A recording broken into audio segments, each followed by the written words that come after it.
So we have a sponsor.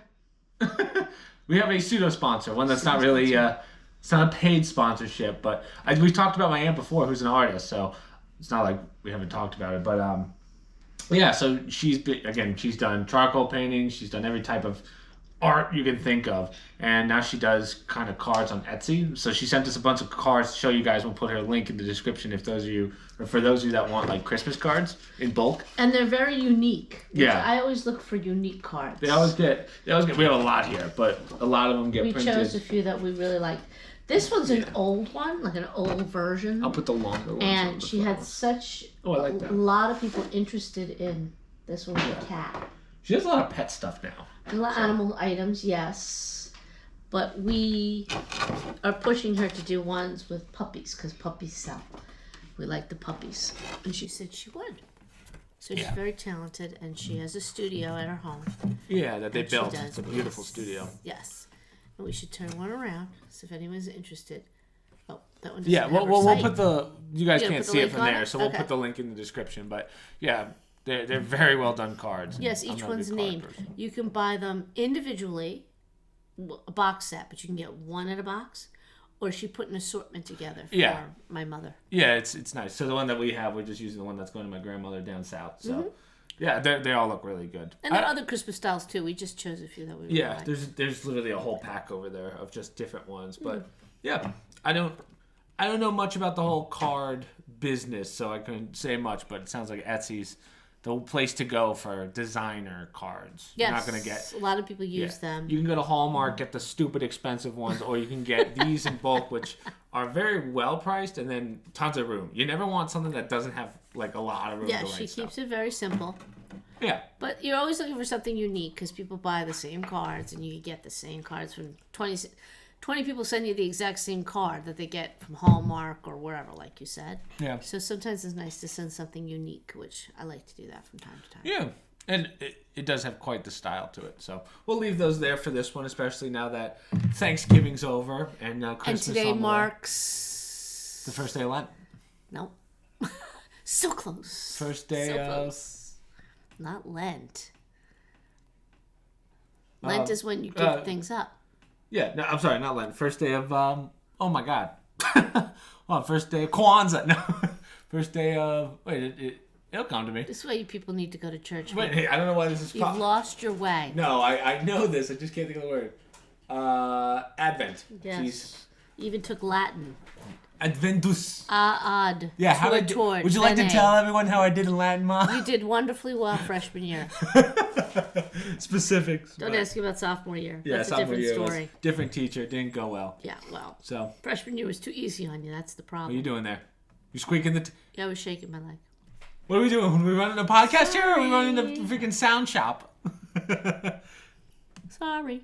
All right, but a lot to do. A lot to go through this week. Now, I think the biggest one today, probably announced yesterday, but you saw that Trump picked Kash Patel. Oh, we're doing political stuff? Oh, yeah. Well, let's start with the political stuff here.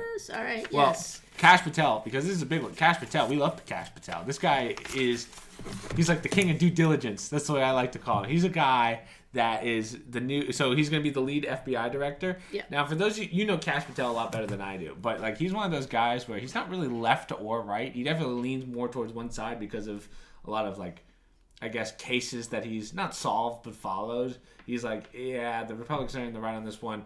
But he will. There has been times where he got to bash Trump a few times on like some things. But what I love about this is now the internet, especially the left on the internet, is, and by left I mean left media, is they're portraying him as like this conspiracy theorist. Yeah. They compared him to Stalin's right hand man. Oh, jeez. That's how crazy these people are. So this is the perfect example of why this is happening.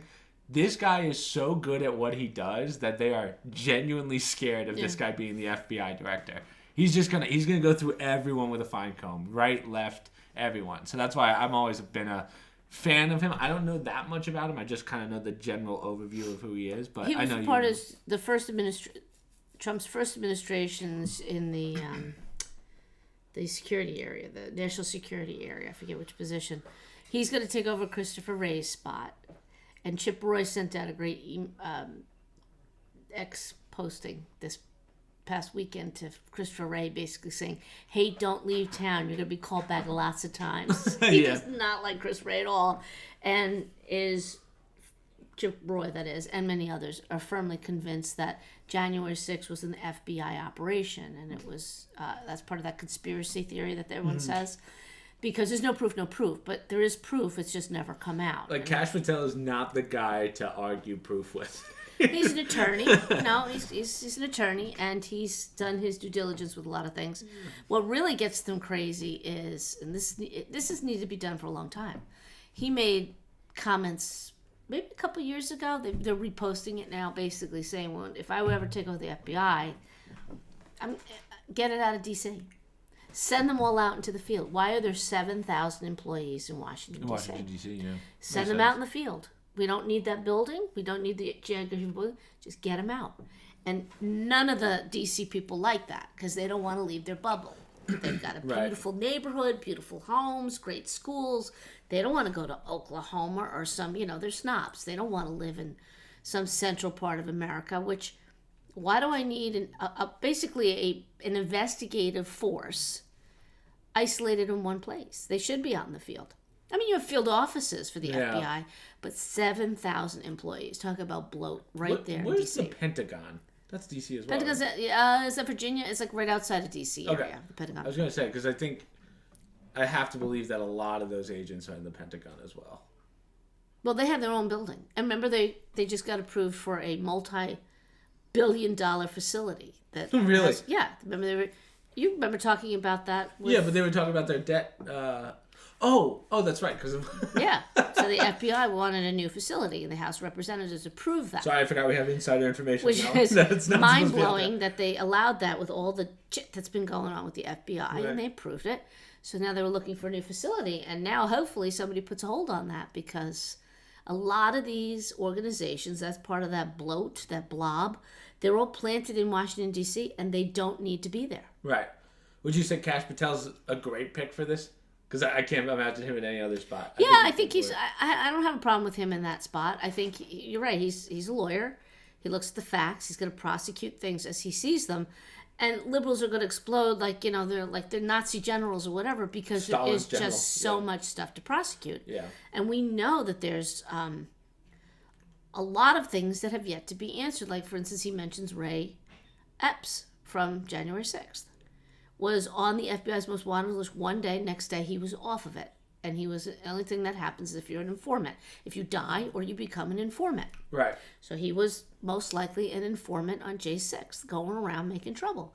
That needs to be investigated. You can't just say, nope, not true, and anybody says so, it's illegal. Do you think, so let's say Trump gets in, makes him head of the FBI. Do you think that's one of those situations where the day before they're just going to burn everything? Well, as I said, Chip Roy made a point of telling them all, and there's only so much you could do. I mean, when you send out a legal document from the House of Representatives, Senate, any of these committees, basically saying, do not destroy evidence.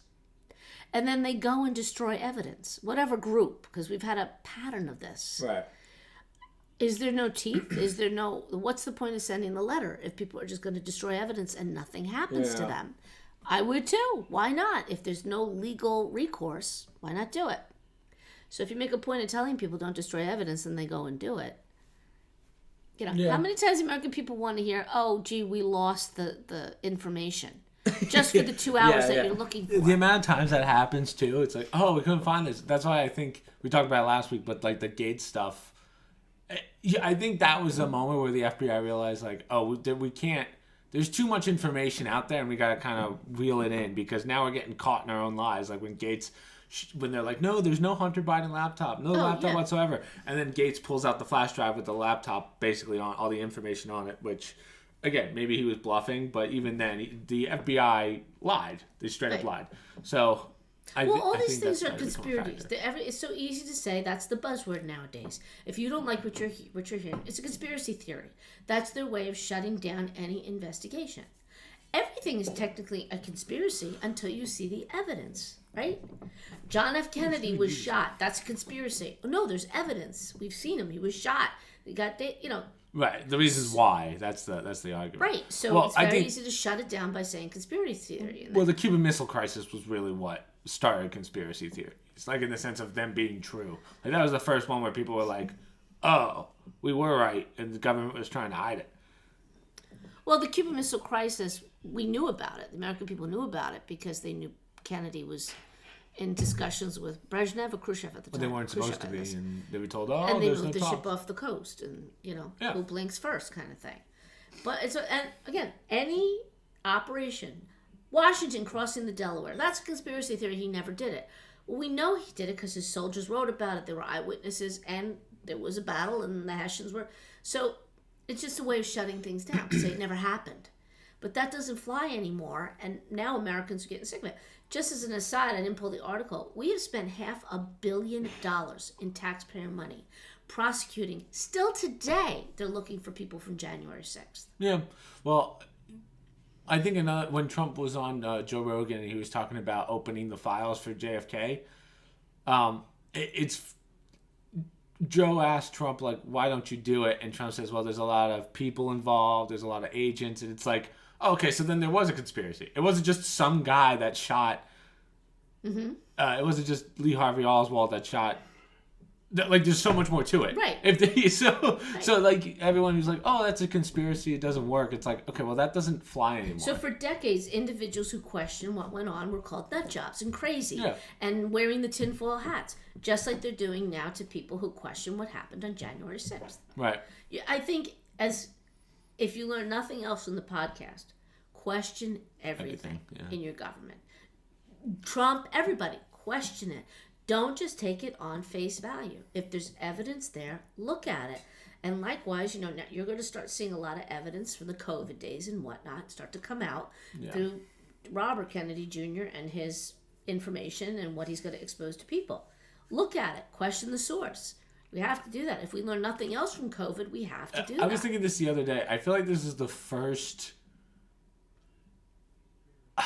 open cabinet, I guess you could say, sort of open cabinet where like everyone's kind of working together. Like if RF Kennedy Jr. wants to learn what happened to his dad, he's just gonna go to Kash Patel and be like, like I just feel like it's very open. Like they want all that information out there to the public, whereas I feel like beforehand it was a lot of keeping it private, who's taking what out of the skiffs and whatnot. So I do feel like it's a little more.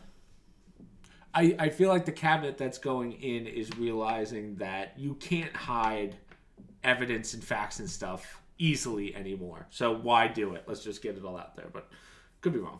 Well, I think that John F. Kennedy, most people, that generation is dying off, that it mattered, right? Who that witnessed it. It's like the Abraham Lincoln assassination. At some point, it's going to be part of history. It is what it is.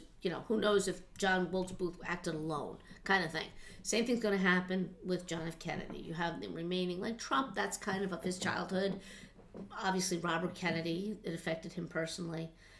All it does is it proves that conspiracies can be realities. That for so long people were told, not true, not true, not true. So it's really just a way of pulling the rug out of under basically the media and parts of our government that have covered this up, CIA, FBI, for decades. The people who did the cover-up, they don't exist anymore. They're not in those roles.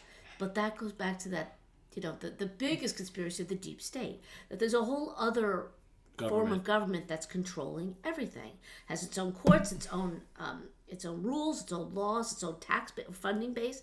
And it just runs things on its own with no people accountability. And I think before this presidency, people would have said, oh, that's fake, you're a nut job. But then you haven't seen Biden in a month. Like, I don't know where he is. Kamala's in Hawaii. It's Africa tonight. Yeah. So we know he's not making any decisions. He was the one that was like, I can't run because I'm mentally not competent to do it. So the question that everyone's asking, and it's a real question, but we're distracted from the answer, is who's running the country right now? Or it's reinforcing what many people have been seeing for the last few decades. It's not run as it should by the executive branch. It's being run by agencies behind the scenes who are making decisions and putting it under the realm of the executive branch. Do you think the presidency is kind of becoming like the Queen, where it's kind of just a figurehead? The opposite. They are trying, especially before Trump gets in, to put. You're going to hear the the buzzword guardrails. He needs guardrails. So in other words, they want to limit the powers of the executive branch. Some nutjob actually had the idea of dividing the FBI. So you have one that's reporting to the government and the other one that reports to Congress or something like that. No, that's not what our Constitution says. Stop trying to take the powers away from the President of the United States. So they take certain powers away, and then they give them these ridiculous executive orders where they can rule by the sweep of a pen. And we've butchered the Constitution so much and the three branches of government so much that to talk about going back to what it means to have free speech, for instance, the very first amendment on our Constitution, what our country's built on, freedom of speech, press, and religion. That's the very first thing. Always question everything. And what happened within the last 5 years?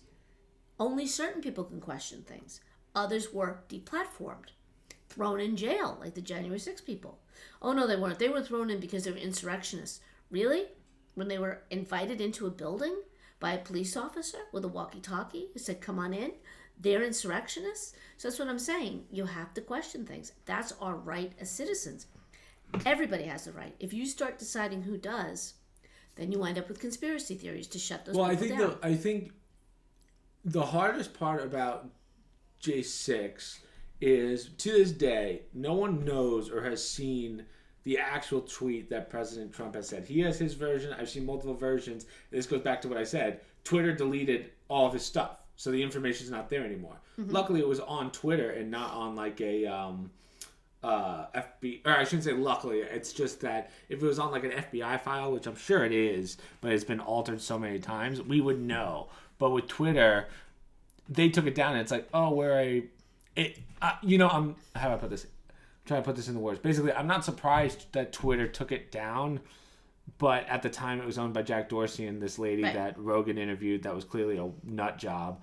And then now we don't have that piece of information anymore. So you got rid of it. We don't have an answer. So all we can do is point fingers at who was there. But that right there is the problem. They took down a comment by the President of the United States of America. Yeah. They would not do that to Biden. They would not do that to Obama or Clinton or even Bush, as far as I know. Right. But they selectively chose it. That's the opposite of what our Constitution says. But it also goes to show, and I think we can see statistics in other areas like podcasting, it goes to show that the people can see through the bullshit, right? Rogan's number one. He's basically the one that brought the presidency to be, which is wild to think about right now. All the top podcasts are conservative because, I shouldn't say conservative, but they lean more Republican because they're starting to see the problems of the Democratic Party and what's going on behind the scenes, FBI, CIA, all that stuff. Like when the Pentagon can't find $860 billion. Like that, people go, hey, what's going on and why is the current presidency allowing this? When you have to remember, when people are wealthy and happy and content in their jobs and their lives, they don't care. They're not less concerned about money being wasted. Mm-hmm. But when you're paying $7 for butter and you can't afford that, right? And people don't have their savings anymore. Many people, that we forget, many people lost their life savings in COVID and business, and they're just trying to come back. Yeah. And they're doing it through inflation, right? Yeah. Now you're watching jobs being taken away by foreigners. Not even, and I love this comment about how, well, they're doing jobs that American citizens don't want to do. And they're even more racist when they say white. Like they infer that white people won't do it. Right. They're taking the jobs away from our black citizens and minorities, which I think is a racist comment. I know many young white people right now who need a job also, who need income. Yeah. So to say they're not going to do that job, right? That's the wrong thing to say. And that angers people. There are many kids that, a lot of people have teenagers. They used to work at McDonald's. They used to work at Burger King or have a paper route. Now it's adults who do those jobs, right? So now you have a whole generation that never worked in high school, not working through college, can't find jobs after college. That wears on people when they themselves can't afford things. And when they start seeing the government wasting $500 million prosecuting, some of them are grandma. They weren't all violent people, right? Yeah. And now we got to question a couple things. Were they defensively violent or offensively violent? Did the police come after them first? Which is a big question in this one woman who was beaten to death. or so we think, allegedly by a female police officer, Rosemary Boylan? Or were they not even January 6th protesters? Were they FBI people causing trouble to make it look like it was a violent protest? These are questions that have to be answered. A year ago, I'd be called a conspiracy theorist for even saying that. Now, back to what we were saying with Kash Patel in there. Tell me I'm wrong. Go investigate it. Because Chris Wray told me nothing. All he said was, I can't talk about that. It's an ongoing investigation. Yeah. How convenient. Yeah. Huh. Speaking of, okay, hold on, let me think. I'm about to spin this one in. Well, I guess it kind of goes to jobs being taken and jobs being worked on. I forgot to send you the articles again, but this one is Elon is stepping in. He files for injunction to halt OpenAI's transfer to a for-profit rather than a non-profit. This is kind of a big deal because this is one of those things where if you're not paying attention, and Musk didn't do this, you will never realize that they were going for-profit. So OpenAI started as a non-profit organization that basically, like their goal was just to make AIs so that everyone can have it. But by it going to a, I guess you could call it for-profit, but what's the word I'm looking for? Where non-profit means you're not giving, you're not paying dividends, you're not getting extra money. Whatever you have, for-profit. So I'm trying to think of the word. I can't think of the word, but basically now it's like, oh, we'll pay you money to do a special AI for us or blah, blah, blah down the road. And then you have a problem because first off, it goes against what OpenAI's original motto was, or like their mission, thank you. Which was basically, we just want to propel technology forward, especially AI. Now it's, oh, all these companies want us to build AIs for them to their specs, to whatever they need. And then you have problems, and Elon sees this as a problem. Now, the downside, or the part of OpenAI I kind of understand, is they were losing a lot of money. Remember that last year? I think it was last year. But they were losing, they were just shitting money, right? So, essentially, they basically got trapped in a corner because of how expensive these AIs are to make, and then was told, we have an option here to go for profit, and then I don't see why not to take it, but again, it goes against their business motto. So that's why, yeah. I know Bobo's about to bark. He's going for it. I think you going up? Dad shut the door. He's like, what? Oh, okay. I think they have to come to terms with the energy it requires to run these AIs. Yeah. So I don't know what their plans are, but if they don't get their handle around it, it always concerns me because something weird like we don't need these small cities, just shut them down, or these small towns. Oh yeah. We need the power. So let's just eradicate it. Now, you and I say that between us. It's not like they openly say that. Someone in a back room somewhere decides to cut the power to some small podunk town, and all of a sudden we find out the citizens are dying off. They have no heat. They have, that's what concerns me. We're going to start lowering the amount that you guys get, and you guys get. Yeah. We start getting into a dystopian world where the cities are glowing and gorgeous, and the small town America dies off. Which the elites would love to do because they have such disdain for us as it is. Yeah. You're useless people. You serve no purpose. Why do we even have you? You're just a drain. Hence the MAGA movement. But I think, I don't mind, that Musk is involved in it, and he seems to have a handle on it serving the people, not the people serving AI.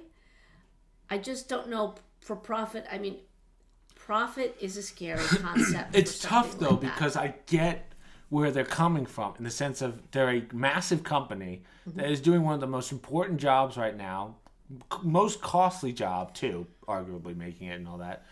Energy, as you said, is kind of more on, not just them, I guess it's more of a government problem, but like, I can see why they would go for profit rather than non-profit, because they need to make money somewhere. But wait a minute, and this is where we have to have an issue. I have an issue. If you're creating AI, the government does not need to be involved. Agreed. We should not be subsidizing it. We should not be doing any of that. And unfortunately, and this is, by the way, how the pharmaceutical industry got so messed up. Because the government got involved in everything. Price controls, Medicaid, Medicare, what you can do, what the FDA can approve, what they can't approve, right? So now we're back to the same thing with AI. You're creating a product that serves the community, right? Mm-hmm. And that's their ultimate goal. Similar to, say, insulin.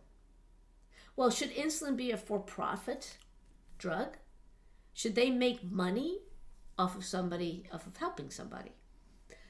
I say yes, because that's what spurs innovation, research, and development. But are they allowed to do exorbitant amounts? That's where we get into government controls. And when that happens, I always get a little leery, because once the government gets involved, that's how things get messed up. Right, which is kind of why I think, we were talking about this the other day, but I think Bitcoin is getting real close to being regulated. I don't know how they're going to do it, but it's seeing these rug pulls over and over.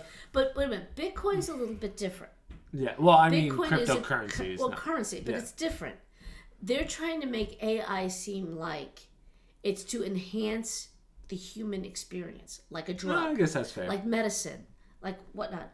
Otherwise, what's the point of it other than, say, to improve factory work or to improve science or to improve education? Well, I just meant from the hands-on government aspect, right? Government's going to start regulating both of these things, and then what happens? Usually goes to shit whenever government touches something.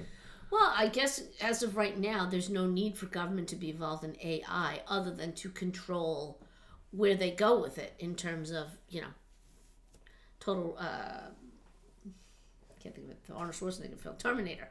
Other than to the point where it gets so out of control, but I don't even think the government can control that. If you're telling me the government's going to monitor it, that makes me more nervous. Yeah. Because I don't think Bitcoin, they can. or you mean no, the AI. Well, Bitcoin. they can't. They probably can't monitor it, but what they can do is limit the energy, right? They say, because who ends up cutting the power?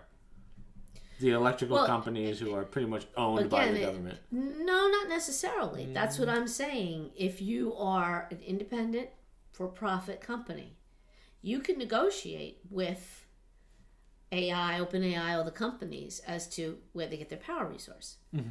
But if it's for-profit, and I'm making more money selling my energy to Elon Musk or OpenAI than I do to the town in Oklahoma that has 2,000 people. Screw it. I'm cutting the power off to the 2,000 people, and I'm going to make some excuse and send it to the AI. That's where the concern is. If it's not controlled, but I think that's not, I don't know the answer yet, but I don't think that's a government thing. I think that's something that we need to control as citizens. Only because I don't know where we're going to go with this. There's some people that think it's the greatest thing ever, and we need to go forward, and we have no choice, and blah, blah, blah. And then there's those of us who are like, do I really need it? There's definitely do I need it for everything? There's definitely a sweet spot. There's definitely a sweet spot where you're going to be like, oh, this is the path we want to go. But then there's going to be that one guy at OpenAI that goes, we can get rid of the human mind. They're already saying that even before it started. That is their ultimate goal. They're capable of doing it. Well, maybe that's their ultimate goal. I know we have the capability to do it, or at least come close, especially now that I'm seeing more on this new Tesla bot. I'm like, bees, where it can play catch with you. I don't think you appreciate the nut jobs. They call it Brussels, but the nut jobs that are involved in these things. They may be geniuses, but you have elitists who will point blank say in their books, there are too many people on this earth, we don't need them. Yeah. They look at individuals as a liability. And then they vote for Kamala, like... We are just one cog in their wheel. Right. That's what I'm saying. It's not even about the U.S. These are individuals in a small group, absolute nut jobs, maniacal people that look at humanity and say, only I'm necessary, you're not. That's their mentality. And we fight a battle with them every day. And unfortunately, and I know it sounds silly, but spiritually, we don't have leaders in the world to turn back and say, you're not going to wipe out humanity. It's not going to happen. Well, I think Elon's kind of the only battalion that I can think of that's saying, hey, we got to calm it down here. I can't think of anyone else who's in that space. I wish they all had some degree of balance with him, not to praise him up, down, and sideways, because who knows, he could turn at any moment too, but he does seem to understand you can't just let these things go. It needs to be controlled. That's an intelligent person who understands where this is going. But I still go back to, there are elitists out there that look at him like he's the crazy one. You can't control it. We will control it. And eventually we won't need humanity. Yeah. We won't need workers. We don't have to feed. Like, they look at it as, we don't have to feed all those starving children in Africa every year. They're gone. Gone. Okay? How do I sign up? Right. The small towns in America, why do you have them? They're just a drain. Most of them are on your government assistance anyhow. Anyway, yeah. Just get rid of them. I mean, I know it sounds crazy, but that, and I'm probably going to be called a conspiracy theorist, but that's literally how these people think. And they've written this stuff. I say America, Right. but they've said this all over the world. Right. Why don't we need these China's people? always been a proponent of that. Yeah. Because China, when you look at China, like 90% of their country is like farmland and farmers that have no real, there's no real connection to like the major cities of. They call them La Beijing. Yeah. The common people. They don't make anything in a year. It's almost like 1800s again for them. I don't even know if they have TVs and air They conditioning. have to feed the 5 billion people. Yeah. That's their job. Right. And that's part of their communist slavery. And their goal That's is what like, they do. hey, why don't we just get rid of that? Like, why don't we just put Well, they something can't in because place? they can't feed. They need to feed those billions of people. Yeah, but what I'm saying is they're going to find a way to go, hey, we don't really need these people out in the farms anymore. We can do it ourselves with robots or whatever. Yeah, when they get to that point. I mean, China's economy is really not doing well right now, and they are a little different. They do have, like, I don't want to say oligarchs, but there is a controlling economic group of individuals. Or let's say BlackRock. a level. Man, they're not all elite, but there's a level of people that will not put up with that, even though it's communist China. So Xi Jinping does answer to certain people in that country. I'll say the oligarchs who make the money with the Chinese Communist Party by suppressing so many people. You know, the because they peasants, know what those people kind of know what they're doing, in the sense that they're so successful in China because they're so good at what they've done to get to that point.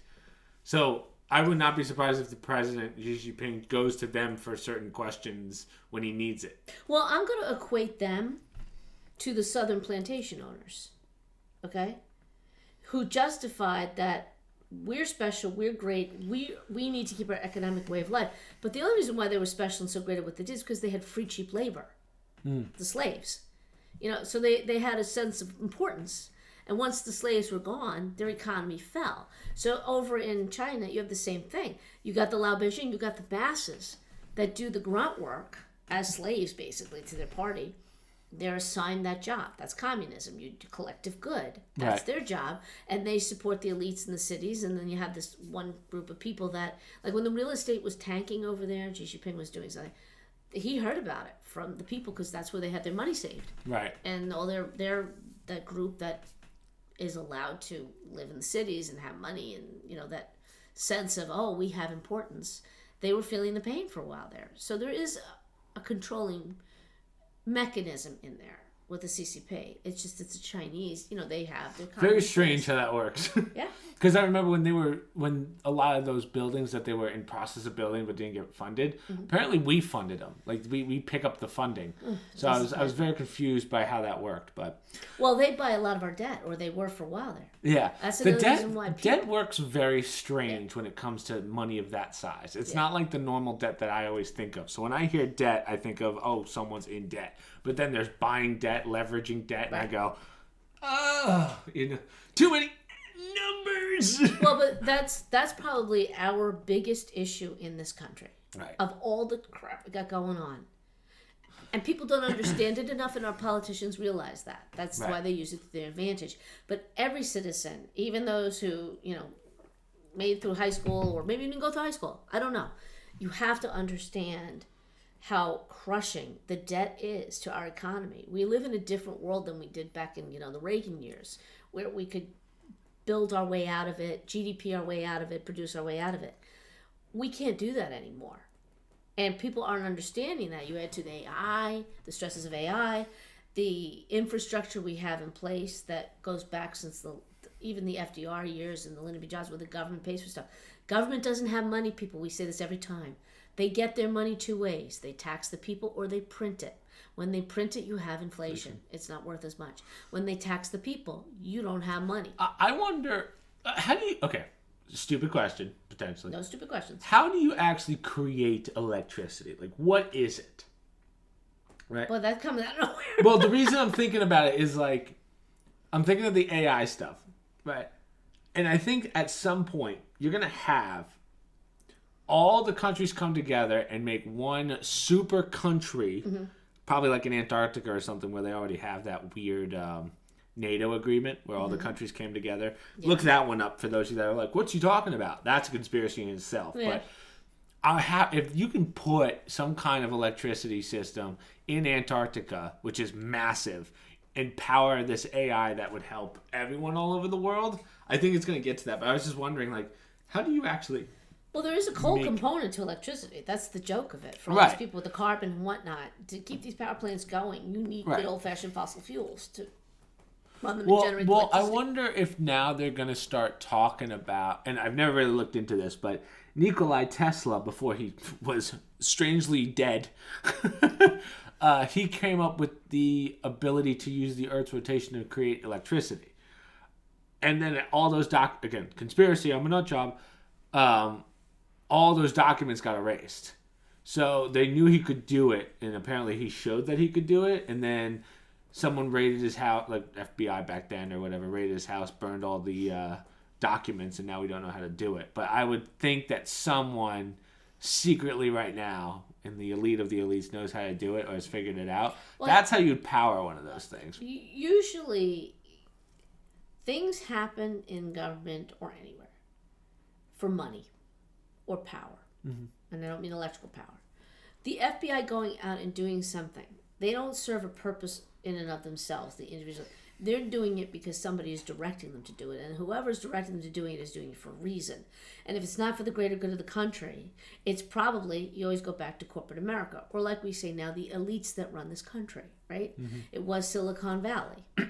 But in the old days, who ran the country? The railroad guys, the oil people, like the Rockefellers. So the Rothschild, yeah, that's what I was going to say. And they were the government. Even though they put but that was also in place. That was also back when there were no monopoly rules. Right.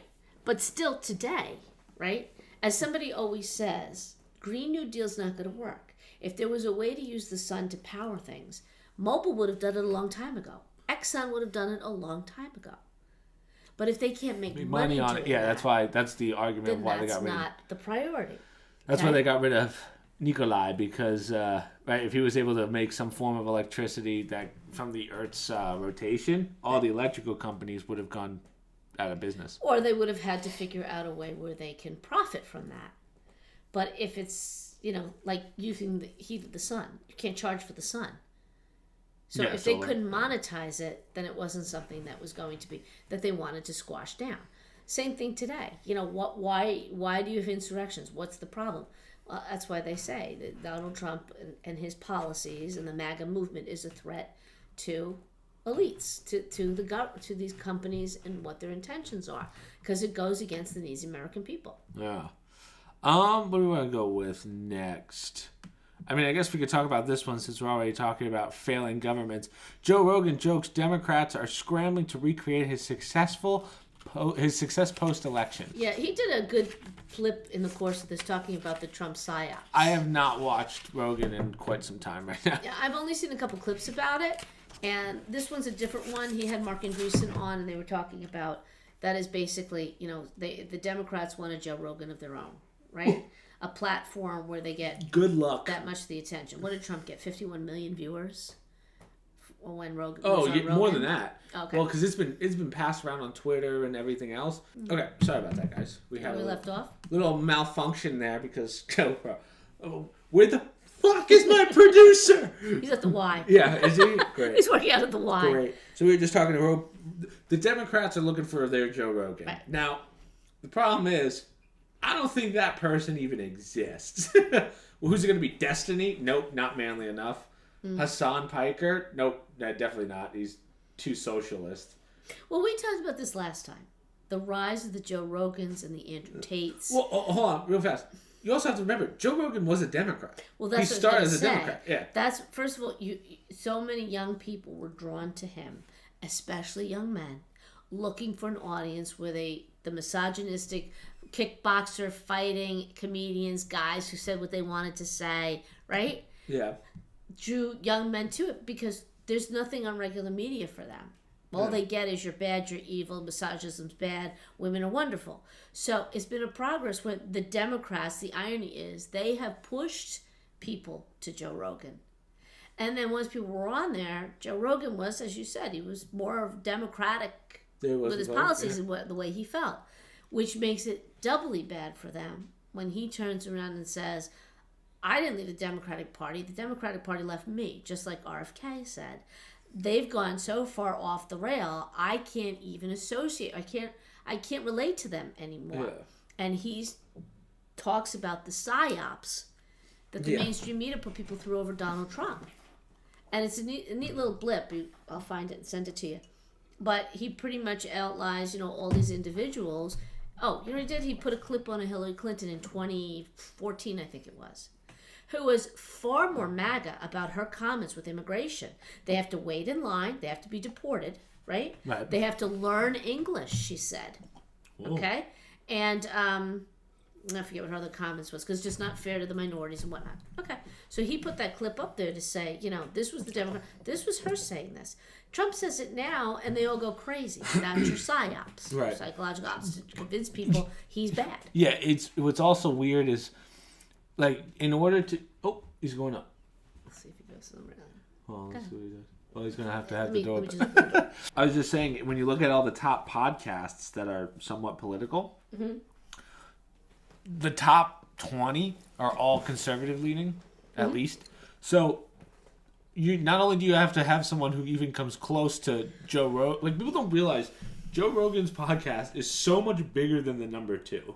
Like, it's so much bigger. So when you see these podcasts come out and it's like, oh, it finally topped Joe Rogan, it's literally for like less than 24 hours because people tune in to see it and then they just disappear. Right. So there's no shot you're going to have anyone close to Rogan on either side ever again until he, God forbid, passes away or whatever. But there's no way it's going to happen. They went back in the days of radio. I've said this before. Rush Limbaugh used to say it all the time. They tried doing liberal radio. Everybody, most conservatives say, fine, have liberal. We want open platform. We believe in free speech. Nobody listens to it. They couldn't get people to listen to it. Right. The only reason why a station like NPR exists is because we dump tax dollars in it to keep going. And recently there's been a call to have NPR to stop funding them because they're supposed to be neutral, and they're not. They're blatantly anti-MAGA Trump. They make comments, stories, interviews. Why are we supporting? You can say it. You can have a platform. Nobody's against that. But why are American tax dollars supporting it?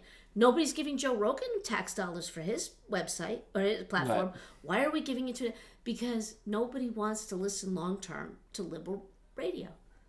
Same thing with the media. Why is CNN still on? Their ratings are so terrible. Bad. So they're being supported by somebody. Elites are dumping money into whatever to keep it going. Well, we're at the point where certain people like Elon are trying to buy some of these TV networks, which is wild to think about, that these networks are failing so hard that they're just buyable now. Right. And again, it's not, that's not the future. Right. I don't know why he would bother. It is not the future. That's a dying breed of people who watch MSNBC or CNN or Fox News. Most of them are old people that watch it at night because they're used to traditional means of getting their news. Younger generation, they don't even turn TVs on. Yeah. They have no need to watch the MSNBCs and CNNs and the Morning Joes and whatnot. All right, we'll try that again. Our GoPro is overheating because we tried doing 240 frames and it just keeps shutting off. It's like, not doing it. So we might just be keeping an eye on it a little. Like, see, you can see it in our thing. See how we're like very... Yeah. She's going to overheat, isn't she? Talk about your fantasy football season's on the line right now. Oh, no. I got to check my... Look at it. The dude you're going up against, his kicker is playing, and you're only winning by 5 points. Oh, wow, yeah. So my projected, I'm going to lose by 0.5 points, which is like nothing. This could be it. And I think if you lose this game, I think the season's over for you because I'm gonna win.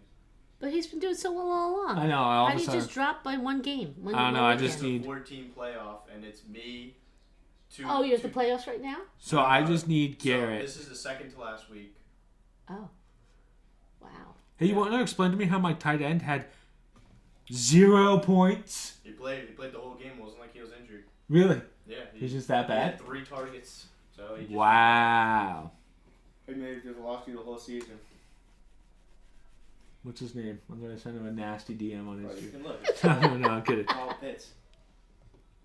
Oh, man. I just need... So who's... So basically, his kicker's playing right now, and if he hits a 50-yard field goal, a 40 and 20, or 30 and a 20, It'll happen. or 5 extra points, you lose. It won't happen. I'm hoping for a heart attack on the field. He just missed a field goal too. Ah! Yeah. So Come on. I think if he hit that field goal, you would be winning by only 1. This is about to be the It's greatest... like a snow game too. This is about to be the greatest comeback Yeah. in fantasy history. Football Yeah. history. Yeah, we've had so many camera problems. We're guys, it's a shit show. Shit, Joe. I think this is our last one though that we do from home, unless we backlog some with Kenny and Mike. But I don't even know. Shut down again. All right, you know what? Let's just do an audio podcast. We're at the point where we're just. I'm giving up on this one. I'll just throw something up there for you guys. But It's a holiday one. yeah, I think the GoPro just keeps overheating. I touched the bottom of it, guys. It literally burned my hand. So And our producer's in the middle of fantasy football. our producer won't talk to us. Oh my god. I'm literally holding the GoPro right now for those who can't see. This is our first. Feel that. See the metal at the bottom? Oh, yeah, it's warm. Yeah. So yeah, where were we? Joe Rogan jokes about the scrambling. Yeah, basically we were just saying no one's gonna come close to Rogan. That's really what They it came need down that. That is true. But they're their own worst enemies. They create these problems and then they complain when they can't get one of their own. So Yeah. they had them. They had them for the longest time. And now all of a sudden, now they're squawking. Typical Democrats. It happens. So we'll try and make these go a little faster, just since there's no visuals. No visual. So, Rumble signs gaming superstar Dr. Disrespect, who vows to make gaming great again. So, this just kind of tells me that Rumble's not doing very well. Well, I don't think he had a choice because Yeah. Disrespect became popular after being banned from TikTok, right? Because of the whole possible... TikTok or Twitch? Probably Twitch. Oh, I'm sorry, Twitch. Yeah. So from there he went on to YouTube, Yeah. right? But now YouTube has been giving him some flack, and they're not monetizing. He can't him. monetize. So, he Right. can post, but he can't monetize. So his TikTok, I keep putting TikTok, his Twitch lawsuit was settled. YouTube demonetized him, so where else is he going to go? He goes to Rumble. And he is apparently more conservative. I don't know. He's saying he'd make gaming great again. So, I would that not want much him on better. a... The problem is, I see, for him, I wouldn't have come back until... I wouldn't have come back until I figured out what's going on with my court case. Like, there's still too many unanswered questions. Obviously, the guy has to make a living, but, like, there's too many unanswered questions. oh no, they said he settled with TikTok in his favor. He did, but he still did something. And you keep saying TikTok, you mean Twitch. Twitch. But- He settled with Twitch. So- Even then, he's coming with a lot of baggage. So let's say he does settle. Cool. You still have this closed court case of something that you allegedly did, which was horrible, that we kind of have proof you didn't. We kind of had proof you did. You had a terrible apology video. And now it's like Rumble picks you up because why? Then it just goes to tell me that Rumble's not doing very well. And I know it's not doing well because there's no one on Rumble anymore. I don't think they were ever known for gaming, Rumble. I didn't think Rumble No, was they a were known gaming as just platform. a platform, an open platform for everyone. So that's just kind of where we're at. So I'm surprised that they picked him up. I'm curious what the deal is that they give him. I mean, they'll probably sign him for like $50 million. But Yeah, it didn't say in the article how much they're paying. the problem is, I don't know if Rumble even has that kind of money. I don't know. I just thought it was interesting that somebody picked him up, and it makes sense that they, for him to go there. He's trying to tout himself as being conservative and make gaming great again, trying to follow him with the MGGA, as opposed to MAGA. But Huh. Yeah, I'm not... I'm not stoked for him to come back. I don't think anyone really is. I'm sure there's a younger audience that kind of... I don't dislike the guy. I was never... My viewers know I don't really watch any live streams. So... Well, as I said, it's settled in his favor. He filed a lawsuit. Settled in his favor. So, I don't know the details of it. Unfortunately, he's probably just going to hold that over his head for the rest of his life. So, speaking of terrible things with women, Conor McGregor's court case. Oh. You been paying attention to this one at all? Conor McGregor. I've heard a little bit about it from you guys talking about it. It's a very interesting court case because it's one of those court cases that can go either way. Based on the... Well, first off, he loses the debate of, like, clearly he was... Sexual assault, right? Yeah, and clearly he was cheating on his wife, which is terrible. But the assault charges don't completely make sense, but they don't completely not make sense either based on the evidence. Mm-hmm. Like, she bruising, all this stuff. And she's not settling for... Like, she's not asking for crazy amounts of money, so that's why everyone's like, oh, maybe this is legit. It's not like a crazy person that just wants money. He's been seen with her for multiple times, so it's not like this was a one-and-done deal. So it's a very interesting case. But basically, what this article is about, veteran fighter asserts that the UFC doesn't need Conor McGregor anymore. So even you know Conor McGregor. Yeah. He's the biggest name in UFC. And there is an argument that Conor is the reason the UFC is as big as it is. I mean, he brought so many eyes to the sport. Mm-hmm. But... as you may know, we've all been waiting for him to have this last fight for 2 years now. Yeah. Now it's like... I thought he moved on, I'll be honest. I didn't realize he was He did a movie, he did Roadhouse, right? Roadhouse, yeah. I heard he had political aspirations. Not anymore, I yeah, guess. But he wanted to be like the president of Ireland or one of the mayors or governors. President, I thought it was. And, he's treated like a god over there. But the problem... One, this obviously ruins his career in anything, but his whiskey deals have gone through, like, they're dropping him left and right, even though he's the CEO or president. I know he sold certain things off, but I think he still has stake in it or shares. He had to admit, like, yeah, I do cocaine, all this stuff in the court case. So he really screwed himself. He's living this lifestyle. I just feel bad for the wife. The wife's the one that I feel the worst for, because she's like that lady that's... he always says, when I was poor and nothing, she was there by my side. Again, are they married? I don't think so. Yeah. We were having this debate the other day. I think they've just been together for like 16 years. Yeah. Which common too law long. Marriages. I don't know what the rules are in Ireland, but yeah, he's an Irish citizen. And it sucks, but it sucks for him. And the reason I bring up this article is because the UFC has become bigger than Conor McGregor. Yeah. Like, there's too many. It's because... You know who really has brought the UFC up? Trump. Yeah. Trump would go into those rallies or those UFC fights. They're like rallies in themselves. Yeah. I mean, he got standing ovations in Madison Square Garden, New York City, one of the most liberal places in the country. And I'll go back to what I said before with the Joe Rogans. UFC is pure masculinity. Now, there's women fighting, right? Yeah. I mean, don't get me wrong. But it made its name from the Conor McGregors, the names I can't even pronounce. Men fighting. Outright testosterone, fighting, kicking in a ring. Blood drawn, bones being broken. The complete opposite of the, I'll say MAGA movement in terms of young men who are drawn to that environment.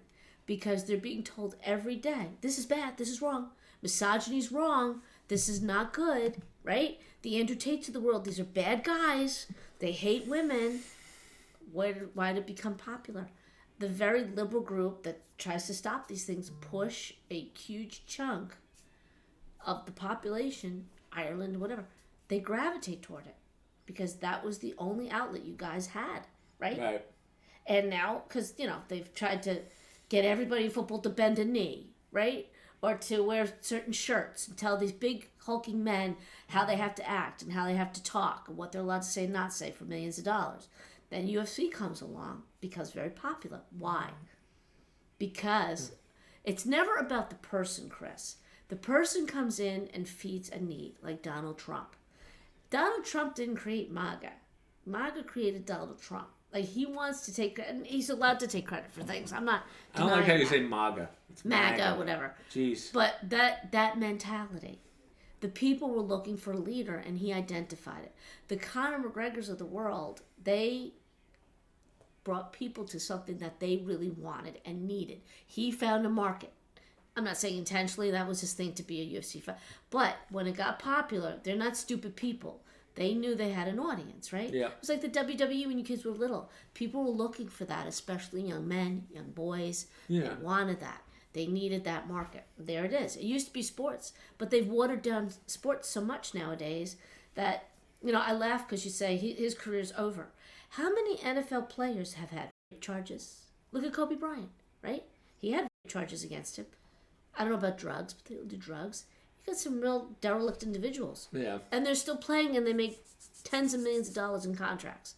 So I don't know that you can count Conor McGregor out right now. It might be a tough spot for him now, but give it some time. He'll probably turn it around, and he'll be just as popular and be making all the money again. Yeah. Well, I'm sure. I don't know about that because I think he's made his money. He's one of those people that just needs to stop doing what he's doing. Yeah. Go retire and just stay out of the limelight. Go party, but don't. But that's hard for him to do because he's used to being in the limelight. Exactly, that's his How thing. many other successful people do you know from Ireland? Yeah, no, that's a good point. He's an international star. Right. He is Ireland right now. I mean, I can name some, but I'm old. For the young people, they don't know anything about Ireland. Except for the potatoes. Sport. That's about exactly. it. There's no real sport. There's no soccer, maybe some soccer players, but that's not an American thing. We don't know the soccer players that well, besides the two main ones. So. Yeah, I mean, it's not like he's going to go bankrupt tomorrow or anything, but yeah, his fighting days are pretty much over. I mean, I don't know if we'll ever see Conor McGregor fight again, which is a shame, but also like, I don't know if I want him to fight again, to be honest. Yeah. Well, I think as the time goes by, like anything else, he'll come back as, one of the greats, blah, blah, blah. People will forget all this stuff. He'll distance himself from it. He'll be a good boy for a while. Yeah.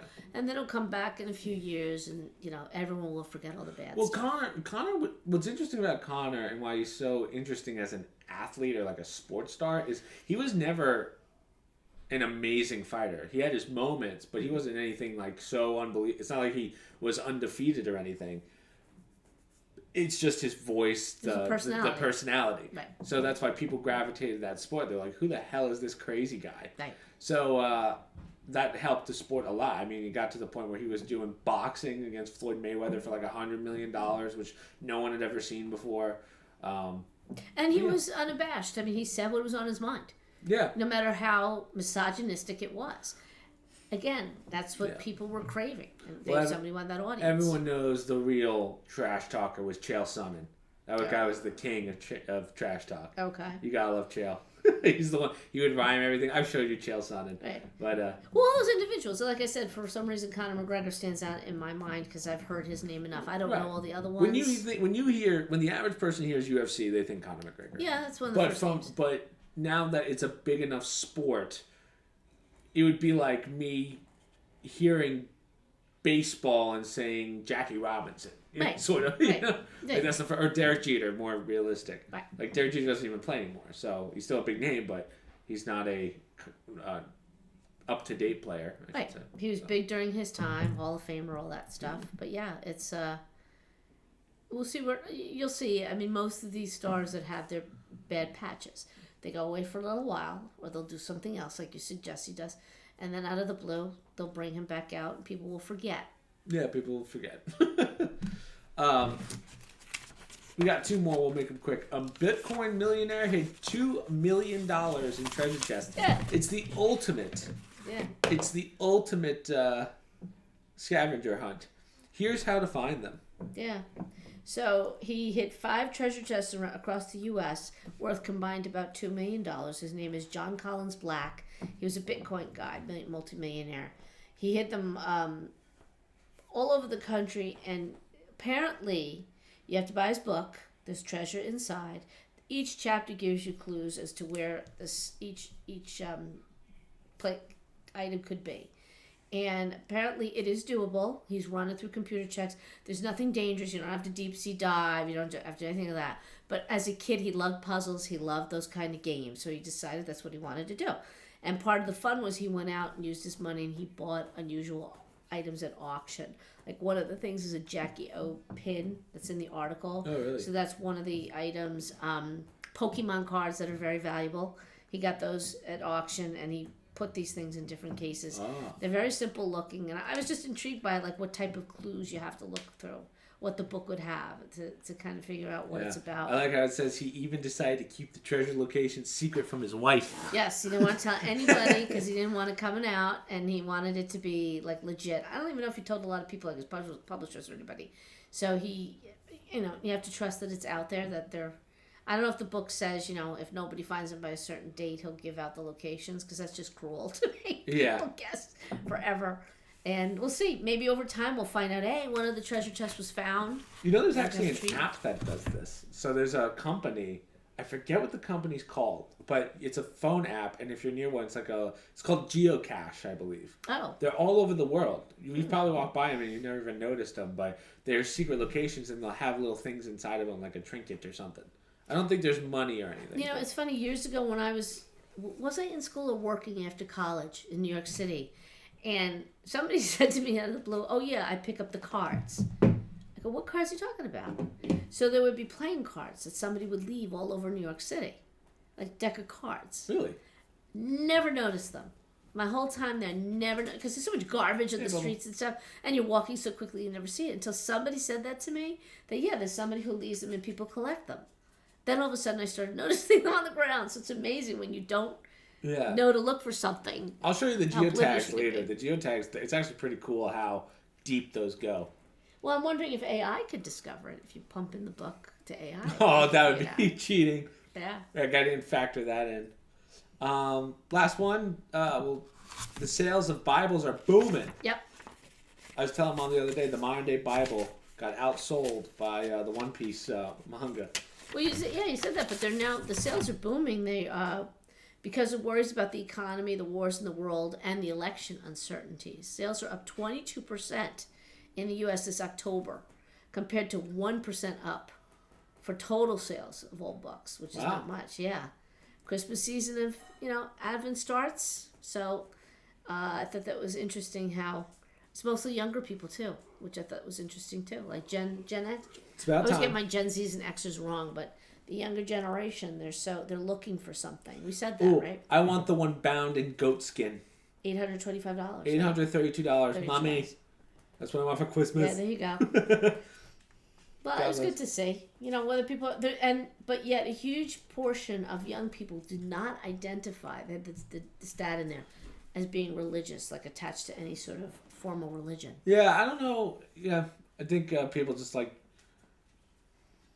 they'll read it but not quite believe it. It just gives them something. Or I didn't see the questions for the survey. Were they asking do you belong to a church? Do you go to church regularly? Yeah. What is the criteria?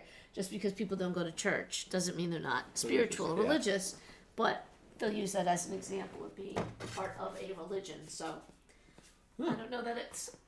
I'd have to see the questions to know how valid. Mom's picking up the dog. For those of you wondering why Mom's grunting. Yeah, she had a heart attack. Mom was picking up the dog. But... And we don't get to see it on live. Well, that's cool. See, the Bible's fun to read until you get to the second chapter, and you're like, Samuel begoth, what's his name? And then he begoth, what's his name? Oh and my he gosh, begoth. yes. That's the tough one where you're like, okay, gotta skip this one. Yeah, I started reading it. I was reading the Old Testament, and you're right. There's a whole Numbers and Leviticus. It's just this one's married to this one, and the sons of this, and it just goes on and on and on. And it serves a purpose, but it's tedious. It's really tedious. And the good stuff to me is the Old Testament, or the New Testament. That's when you have more of the parables and the stories that are easier to read. But I'm always intrigued by the Old Testament because it just goes on and on and on. Yeah. There's some stories in there where you're just like, this doesn't even make sense. Like the English, you're like, oh, God. Yeah. He But it's begoth interesting. the I haven't gotten to the Book of Job. I had to stop for a while there because I got busy with your grandmother and everything. But I haven't gotten to the Book of I have to start Job reading and again. Jonah and the Whale and all that stuff. Those are kind of neat stories. I did a little bit of Noah's Ark. But Tower of Babel. I haven't gotten to Tower of Babel, which is that's another interesting one. Yeah, I mean, everyone knows that story, though. Yeah. Tower of Babel. But all right, guys, we can end it there again. Sorry the last 20 minutes had no camera, but I tried something different. My fault. I didn't think GoPros aren't designed to do podcasts. They're designed for like 10 minutes tops. On a skateboard or a surfboard. Yeah, exactly. So I get it, but we'll just move it back down to whatever 60 frames so that we don't have that issue anymore. So yeah, we'll end it there. This might be the last one we do here. We might go back to the Discord ones pretty soon. I would like to do one with my brothers, but depends. Timing's an issue, getting everybody together at the same time. Timing is an issue. Cause, not hungover. Yeah. Oh my God, we were in New York City last night, and it was a rough one to say the least. So so social media, promo code, stream links, Discord down below, and hopefully we will see you next week. Bye guys.